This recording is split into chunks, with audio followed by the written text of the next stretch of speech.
아멘. 우리 하나님 앞에 영광 돌립니다. 네, 오늘 하나님께서 우리에게 주시는 말씀은 로마서 3장 20절에서 28절까지의 말씀입니다. 243면에 로마서 3장 20절에서 28절, 오늘은 종교개혁 기념주일로 드리는 예배입니다. 우리 본문 말씀 20절부터 우리 28절까지 합독하겠습니다. 그러므로 율법의 행위로 그의 앞에 의롭다 하심을 얻을 육체가 없나니 율법으로는 죄를 깨달음이니라. 이제는 율법 외에 하나님의 한 의가 나타났으니 율법과 선지자들에게 증거를 받은 것이라. 곧 예수 그리스도를 믿음으로 말미암아 모든 믿는 자에게 미치는 하나님의 의인이 차별이 없느니라. 모든 사람이 죄를 범하였음에 하나님의 영광에 이르지 못하더니 그리스도 예수 안에 있는 속량으로 말미암아 하나님의 은혜로 값없이 의롭다 하심을 얻은 자 되었느니라. 이 예수를 하나님이 그의 피로써 믿음으로 말미암는 화목제물로 세우셨으니 이는 하나님께서 길이 참으시는 중에 전에 지은 죄를 간구하심으로 자기의 의로우심을 나타내려 하심이니 곧 이때에 자기의 의로우심을 나타내사 자기도 의로우시며 또한 예수 믿는 자를 의롭다 하려 하심이라. 그런즉 자랑할 때가 어디냐? 있을 수가 없느니라. 무슨 법으로냐? 행위로냐? 아니라 오직 믿음의 법으로다. 그러므로 사람이 의롭다 하심을 얻는 것은 율법의 행위에 있지 않고 믿음으로 되는 줄을 우리가 인정하노라. 아멘. 네, 이제 종교개혁의 정신으로라는 제목의 말씀 심호재 목사님 전하실 때 큰 은혜 임하시기 바랍니다.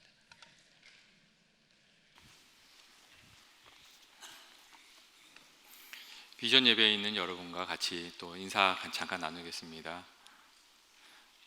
비전 예배 여러분, 오늘 잘 오셨습니다. 주님께서 또 말씀으로 은혜 주시리라 믿습니다. 할렐루야. 올해는 종교개혁 500주년이 되는 해입니다. 그래서 교회에 안팎에서 종교개혁 이 정신을 되살려야 한다는 이야기들이 많이 나오고 있습니다.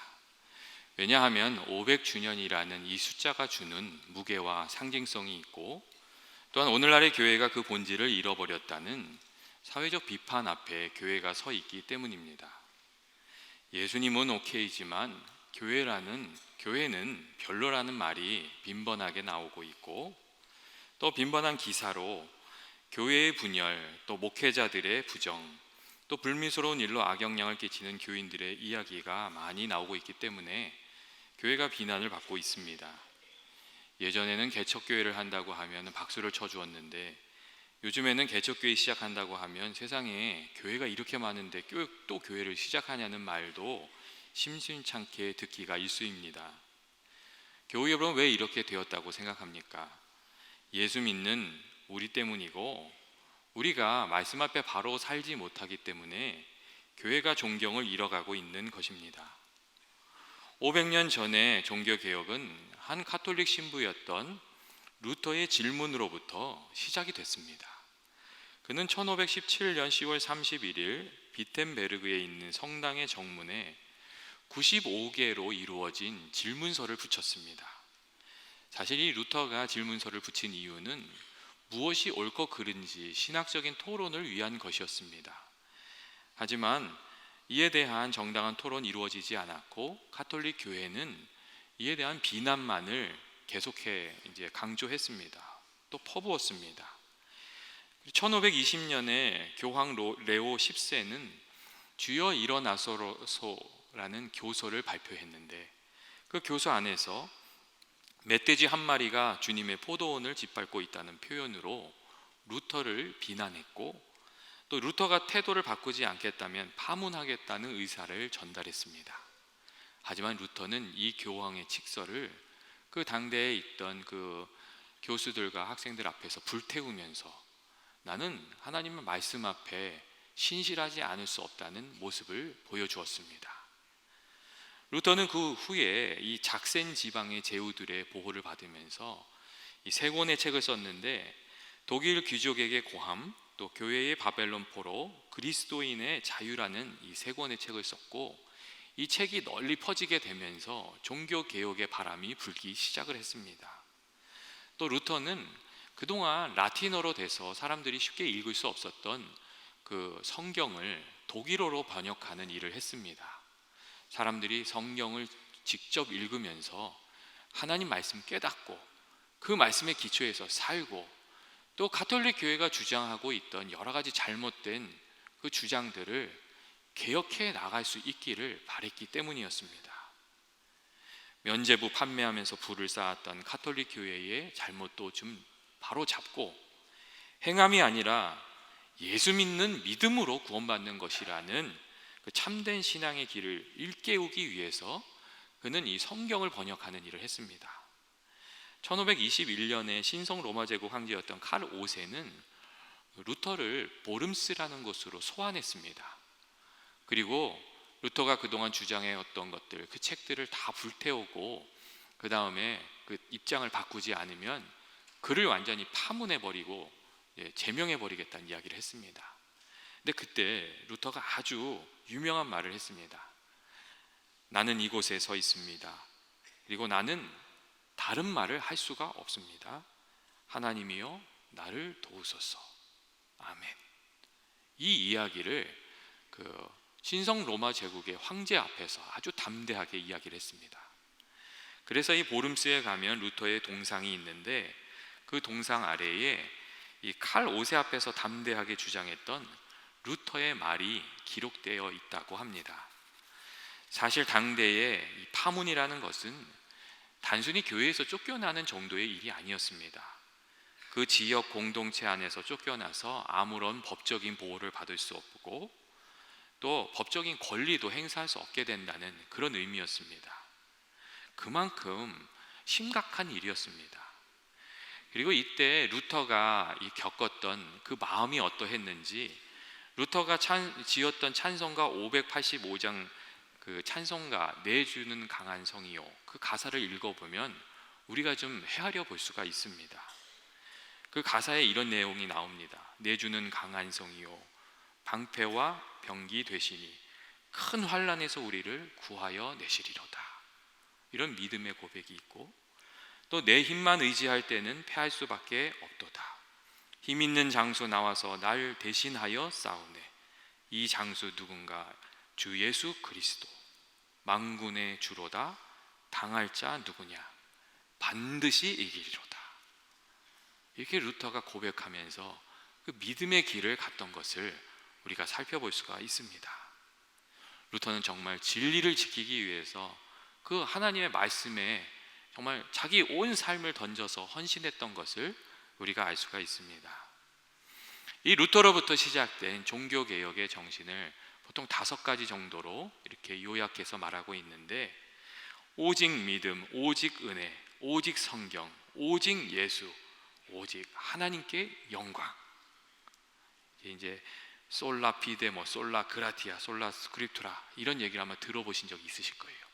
이게 종교개혁의 5가지 중요한 그 정신을 요약해서 말해주는 그 5대 강령에 해당되는 말들입니다. 첫째로 이 오직 은혜, 하나님의 은혜로라는 뜻을 담고 있는 이 솔라 그라티아는 인간의 구원이 인간의 어떤 선행이나 행위로 얻어질 수 있는 것이 아니라 하나님의 전적인 은혜로, 십자가의 은혜로 가능한 것이라는 이 종교 개혁자들의 주장을 담고 있습니다. 당대의 가톨릭 교회는 이 사람의 선행을 강조했습니다. 구원에 이르기 위해서 착한 일을 통해서 이렇게 덕을 많이 쌓아야 한다는 이야기를 많이 했고, 이 수덕의 길을 강조했습니다. 그리고 가톨릭 신부였던 루터도 이 전통을 따라서 많은 고행을 했고, 또 자기 죄와 싸우면서 용서받고 좀 자유를 얻고 구원을 얻으려고 노력을 많이 했습니다. 그런데 그가 그 많은 고행을 통해서 발견한 것은 고행과 수행을 통해서 구원을 얻을 수 없고 그 마음의 자유도 얻을 수가 없다는 것이었습니다. 또한 가톨릭 교회는 구원을 얻기 위한 면죄부를 판매했는데, 이 주장이 그렇습니다. 연옥에 있는 우리 가족들을 위해서 면죄부를 사면 그 면죄부를 사는 동전이 딱 성금통에 떨어질 때 그들이 구원받게 된다는 그런 주장들이 있었습니다. 그리고 이렇게 설교하면서 면죄부 판매를 독려했습니다. 루터는 이러한 가톨릭 교회의 주장에 반대하면서 이런 것은 성경에 말하는 것이 아니라고 이렇게 주장하면서 구원은 전적인 정말 예수 그리스도의 십자가로 또 하나님의 은혜로 우리에게 주어진 것이라는 것을 아주 단호하게 주장했습니다. 인간의 의나 착한 행실로 얻을 수 있는 것이 아니고 하나님 은혜로 우리에게 주어지는 선물임을 아주 확실하게 했습니다. 오늘 우리가 읽은 그 성경의 말씀도 우리에게 그렇게 말씀해 주고 있지 않습니까? 모든 사람이 죄를 범하였음에 하나님의 영광에 이르지 못하더니 그리스도 예수 안에 있는 속량으로 말미암아 하나님의 은혜로 값없이 의롭다 하심을 얻은 자 되었다고 아주 분명하게 우리에게 말씀해 주고 있습니다. 종교 개혁자들은 인간의 내면에 선한 것이 없다는 것을 또 그렇기 때문에 하나님의 은혜를 의지해야 된다는 것을 아주 분명히 알고 있었습니다. 타락한 인간은 선을 깨달을 능력이 없고 그것을 또 깨달았다고 해도 그것을 실천한 능력이 없다. 이것을 종교개혁자들은 잘 알았습니다. 오직 하나님의 말씀의 빛이 우리들 가운데 비춰지고 또 새 성령이 우리들 가운데 역사할 때 무엇이 옳고 그른지를 잘 분별하게 되고 우리 자신을 알고 하나님을 알게 되고 바른 길을 알게 되고 또 그것을 행할 수 있는 능력을 힘있게 된다. 그렇게 이야기해 주었던 것이었습니다. 그렇기 때문에 종교개혁자들은 우리 자신을 의지하지 말고 하나님의 전적인 은혜를 의지해야 된다. 그렇게 강조해서 말했습니다. 둘째로 이 오직 믿음이라는 이 기치는 하나님의 은혜를 우리가 누리는 길이 믿음으로 가능하다. 믿음으로 하나님 은혜를 우리가 누리게 된다는 것을 강조해서 말하는 말이었습니다. 수없이 이어진 고행을 통해서 하나님 이 마음의 평안과 구원을 누릴 수 없었던 루터는 로마서 1장 17절 말씀을 읽을 때 큰 깨달음을 얻었습니다. 의인은 믿음으로 인하여 살리라 하는 그 말씀을 읽으면서 예수 그리스도의 십자가와 그 하나님의 말씀을 믿는 믿음으로 우리가 사는 것이구나. 그 은혜로 우리가 용서를 받는 것이구나. 그것을 크게 깨달았습니다. 여러분, 우리가 신앙생활 하면서 이 믿음으로 구원을 얻는다는 것이 얼마나 큰 하나님의 선물이고 또 은혜인지 잘 깨닫지 못하는 때가 있습니다. 많은 사람들은 행위로 구원받아야 아주 공평한 일인 줄 압니다. 다시 말하면 착한 일 한 사람은 구원을 받고 악한 일을 한 사람은 벌을 받아야 된다는 것입니다. 그런데 여러분, 선행을 통해서 구원받는다고 하면 여러분 구원받을 자신이 있으십니까? 여러분 곰곰이 생각해 보면 선행을 통해서 구원받는다는 그 생각에 많은 문제점이 있다는 것을 알 수가 있습니다. 도대체 얼마만큼 착한 일을 해야 구원을 받을 수 있는 것입니까? 우리가 그 기준을 정하기가 너무 어렵습니다. 하나님이 점수를 매기실 때 만약에 한 80점 맞으면 천국 간다 이렇게 정하면 여러분 79점 맞은 사람은 어떡합니까? 또 78점 맞은 사람은 어떡합니까? 여러분 이 점수로 이렇게 이 선행을 얼마만큼 해서 천국 가고 천국 못 간다 이렇게 정하면 그것처럼 어려운 일이 없습니다. 어느 선을 해야 될지를 모르는 겁니다. 또한 사람마다 형편이 다 다르기 때문에 선행으로 구원받는다 그 기준 정하기가 어렵습니다. 어떤 사람은 날 때부터 좋은 집안에 태어나서 좋은 부모 밑에서 교육 잘 받아서 아주 말하는 것도 고상하고 행동하는 것도 고상하고 또 돈도 많으니까 착한 일도 많이 하고 그렇게 살아갑니다. 그러면 선행의 기준으로 하면 그 사람은 선행을 많이 쌓는 겁니다. 근데 어떤 사람은 다 세상 사람들이 다 그렇지 않지 않습니까? 어떤 사람은 정말 어려운 처지에서 태어나가지고 일찍 세상에 부모도 없이 살다 보니까 말도 거칠고 마음 씀씀이도 강팍하고 예수는 믿었지만 아직도 깨끗하지 못한 성숙하게 되지 못한 부분들이 많은 그런 사람도 있습니다. 여러분, 그러면 그 사람들은 선행을 한 것이 많지 않은데, 여러분, 그런 사람들은 어떻게 구원을 받아야 되는 겁니까?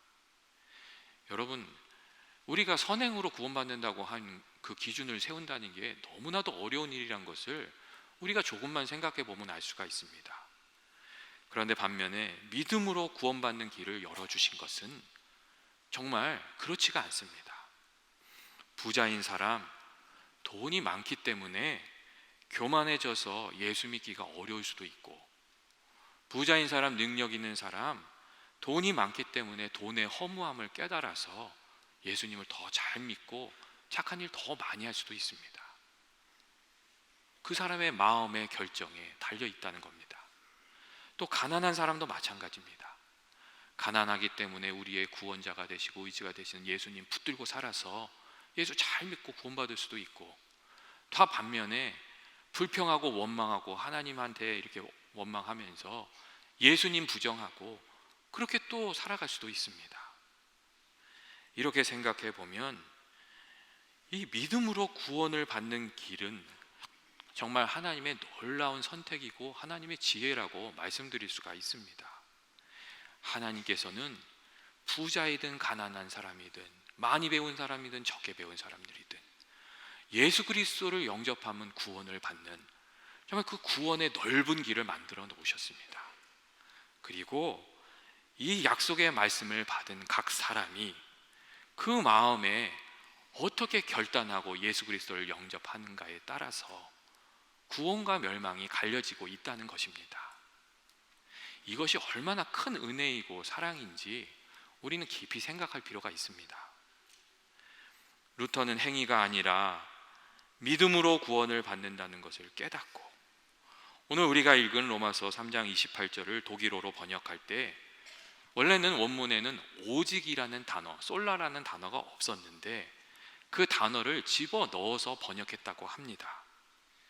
사람이 의롭다 하심을 얻는 것은 율법의 행위에 있지 않고 오직 믿음으로 되는 줄 우리가 인정하노라, 이렇게 번역했다고 합니다. 율법의 길을 따라 자기 의를 의지하는 것이 아니라 십자가의 은혜를 의지하는 믿음이 이 기독교 신앙의 핵심인 것을 강조하기 위한 것이었습니다. 셋째로, 이 오직 성경이라는 이 말이 중요했던 이유는 그 당대에 교황의 말이나 교회의 전통이 성경을 넘어서서 잘못된 주장을 하고 있었기 때문입니다. 예수님 당시의 율법 학자들도 그렇지 않았습니까?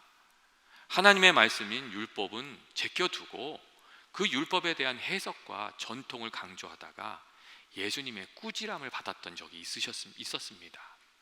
그런데 그 당대의 그 중세의 가톨릭 교회도 그런 일이 많았습니다. 성경보다 교황의 말이 더 중요하고 그 교회에서 해석한 그 전통이 더 중요해지는 그런 일들이 많이 있었습니다. 그래서 이 루터와 종교 개혁자들은 성경적이지 않은 가톨릭 교회의 주장에 반대하며 성경적인 신앙과 또 성경적인 이 신학을 회복해야 한다고 주장했고, 그 말이 오직 성경이라는 그런 말이었습니다. 그리스도의 믿음과 그 행함의 유일한 권위가 성경이다. 교회의 전통이나 교황의 가르침은 결코 성경을 대신하거나 성경 위에 존재할 수 없다, 이 말을 하기 위해서 오직 성경이라는 말을 주장하게 되었습니다.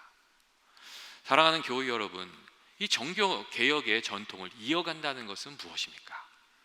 그것은 우리의 손에 성경을 붙들고 하나님 말씀을 붙들고 그 말씀의 기준에 우리들의 삶을 맞춰가면서 살아가는 것입니다. 성경이 늘 우리들의 삶 속에서 승리하게 하는 것, 내 뜻이나 내 생각이나 내 기분이나 이런 것이 아니라 하나님의 말씀이 승리하게 하는 것, 그 말씀에 순종하는 것이 종교개혁의 전통을 이어가는 것이라고 말씀드릴 수가 있습니다. 그리고 넷째로, 이 오직 예수라는 말은 예수님만이 하나님과 우리를 이어주는 참 중보자시라는 겁니다. 종교 개혁자들은 어느 순간인가 예수님의 자리에 앉아 있는 교황과 그 사제들과 또 잘못된 것들, 그런 것들을 발견했습니다. 그리고 예수님만이 온전히 신앙과 신학의 중심에 있어야 한다고 다시금 주장했습니다.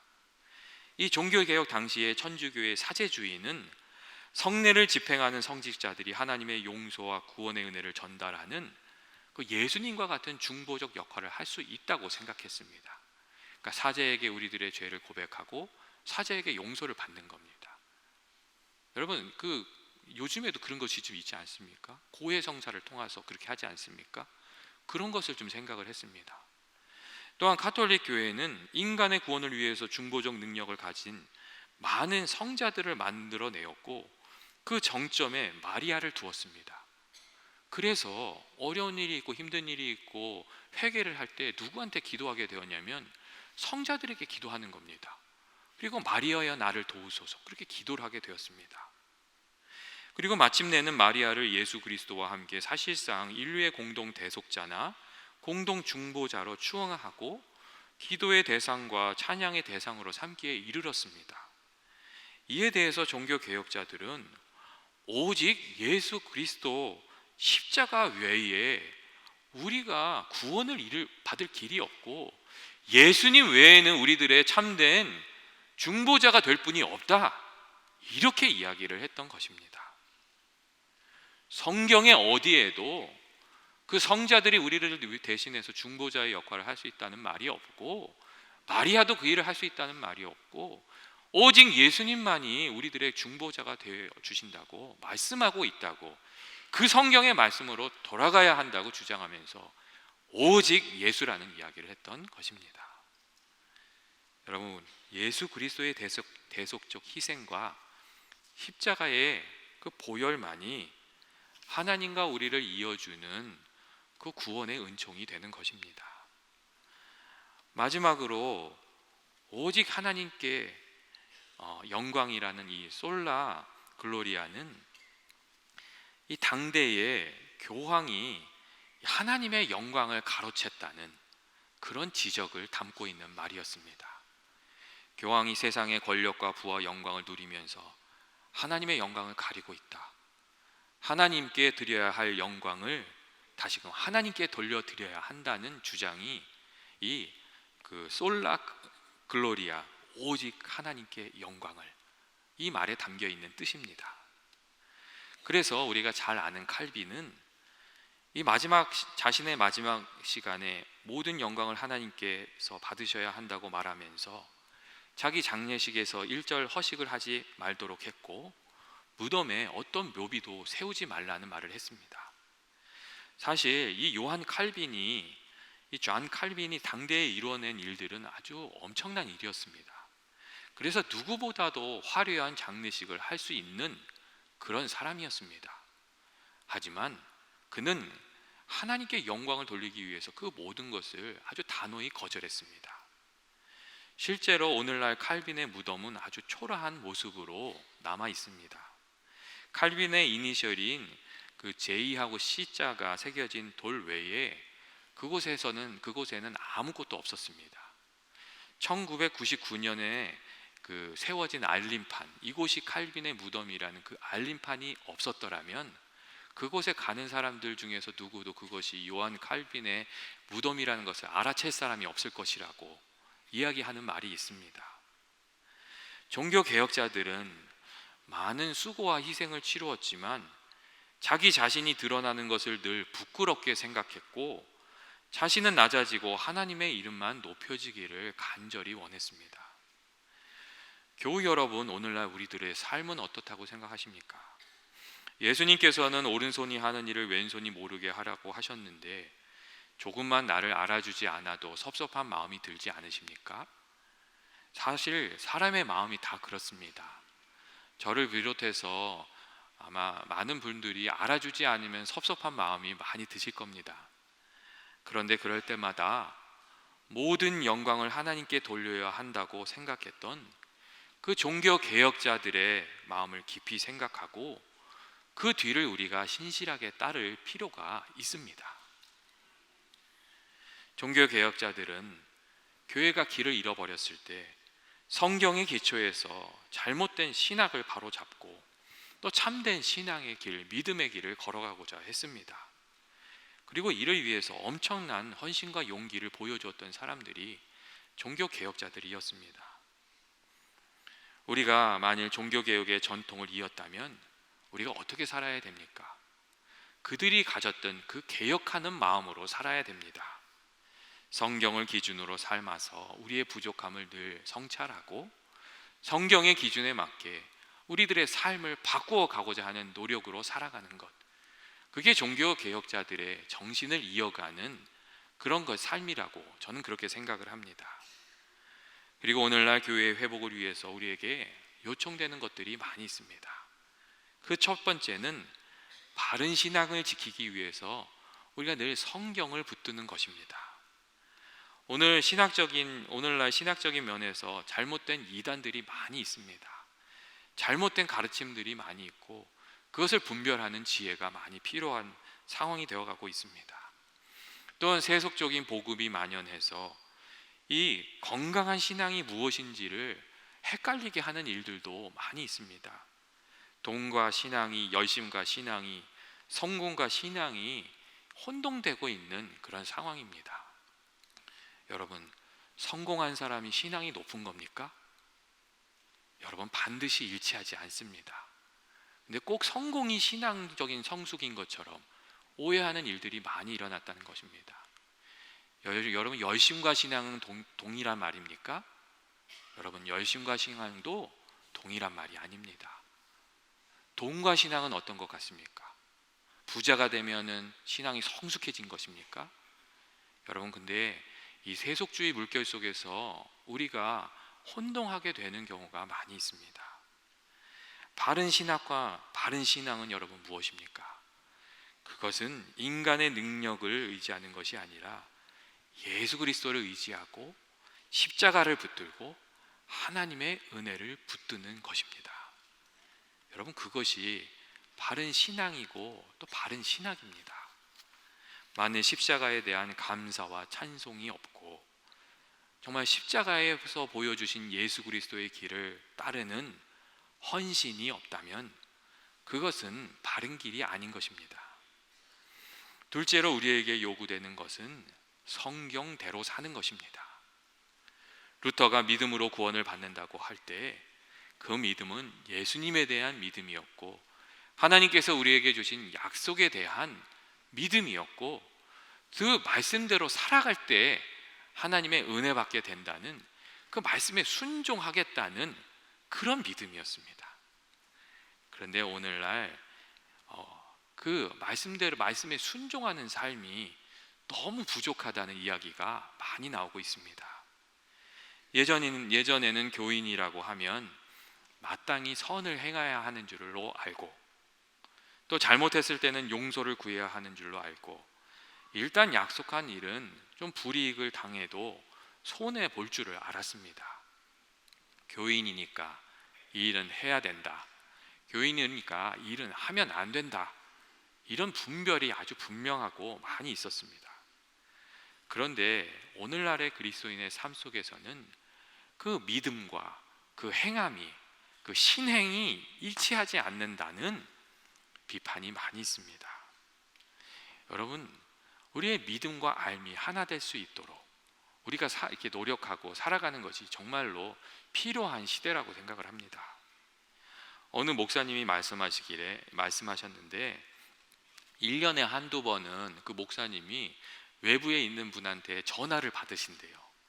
근데 그 전화가 무슨 내용이냐면 그 교회에 어느 분이 있으신데 그분은 예수 믿는 사람도 아니라고, 그 사람은 좀 꾸짖어줘야 된다고, 그런 사람들은 교회의 집사나 장로하면 안 된다고, 그런 이야기라고 합니다.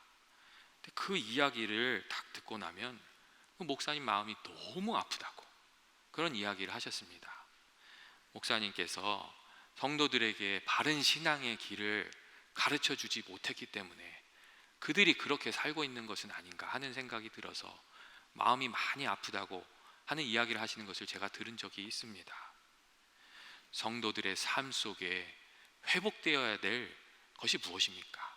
그건 예수님 닮는 삶, 그리고 거룩한 삶, 말씀대로 사는 삶이라고 우리가 말할 수가 있습니다. 마지막으로 우리들에게 요청되는 것은 세상의 빛과 소금이 되는 교회의 참 모습을 회복하는 것입니다. 오늘날 너무도 많은 부분에서 교회가 세상을 따르고 있다는 비판이 있습니다. 교회의 참 모습을 회복한다는 것은 세상이 그러한 것, 얘기하는 것처럼 부나 규모나 또 숫자나 힘이나 능력을 자랑하는 것이 아니라 예수님 말씀대로 살아가는 삶, 사랑과 헌신과 수고로 세상에서 빛과 소금의 역할을 다 하는 것, 그것을 자랑으로 여기는 것입니다. 그곳에 가면 참 사랑이 있다더라, 그곳에 가서 사람들 만나면 참 위로를 받을 수 있다더라, 그곳에 가면 예수님의 말씀이 무엇인지 들을 수 있다더라. 여러분, 그런 소리를 듣는 교회가 참된 교회인 것입니다. 여러분, 우리는 참된 교회의 자랑이 무엇이 되어야 하는지를 깊이 생각해야 됩니다.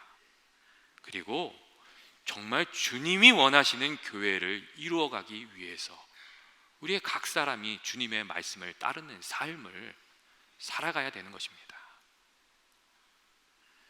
제가 마지막으로 그냥 유머 하나 하려고 합니다.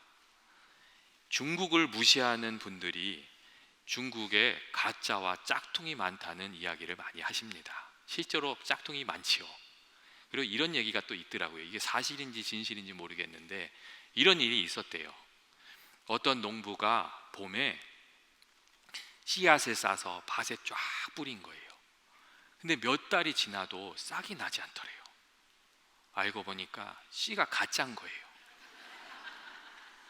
그래서 이 농부가 너무 화가 나고 억장이 무너졌어요. 그 한 해 농사를 다 망쳐버린 거잖아요. 이 씨를 아무 때나 뿌릴 수가 없잖아요. 농사를 다 망쳐버리고 큰 빚을 지게 된 거예요. 그래서 이 사람이 죽으려고 그가 사놨던 농약을 먹었어요. 근데 그 사람이 죽지를 않는 거예요. 눈치가 빠른 분들은 벌써 다 아셨어요. 농약도 가짜인 거예요. 이게 중국에 짝퉁 많다는 이야기를 그렇게 얘기하세요. 근데 여러분, 이런 거 생각해 보신 적 있습니까? 중국에 짝퉁이 많습니다. 근데 짝퉁이 발전을 하는 거예요. 그래서 짝퉁이 점점 좋아지는 거예요. 그리고 요즘에는 진품보다 더 좋은 물건들이 중국에서 많이 쏟아져 나오게 됐습니다. 세계에서 1등하는 제품들이 중국에서 많이 나옵니다. 여러분, 무슨 일이 일어난 겁니까? 계속 개혁하는 그곳에 정말 엄청나게 무서운 힘이 실려져 있었던 것입니다. 여러분, 개혁 신앙에 정말 무서운 힘은 어디 있다고 생각하십니까? 여러분, 종교 개혁의 이 정신의 무서운 힘은 진리이신 하나님의 말씀인 성령을 붙들고 잘못된 것을 자꾸 바꿔나가는 그 결단의, 그 헌신의, 그 수고의 순종에 담겨 있었습니다. 종교개혁의 정신을 이어가는 저희들이, 우리 모두가 붙들고 지켜야 될 것이 무엇입니까? 그것은 하나님의 말씀에 순종하겠다는 결단, 그리고 말씀에 순종하는 그 헌신의 삶입니다. 하루하루의 삶 속에서 늘 주님의 뜻이 무엇인지 생각하고 그 말씀에 비추어서 말씀에 순종하면서 의의 길, 거룩한 길, 또 하나님께서 약속하신 그 축복의 길을 걸어가는 연합의 모든 교우들이 되시기를 주님의 이름으로 축원드립니다. 같이 기도하시겠습니다. 사랑과 은혜 많으신 하나님 아버지, 저희 모두가 하나님 앞에 늘 신실한 삶 살아가기를 원합니다. 종교개혁자들의 그 정신을 이어서 말씀 앞에 부끄럽지 않은 삶이 되게 하여 주옵시고, 주님이 기뻐하시는 삶, 또 주께 영광 돌리는 삶을 살아가는 저희 모두가 되게 하여 주옵소서. 예수님의 이름으로 기도합니다.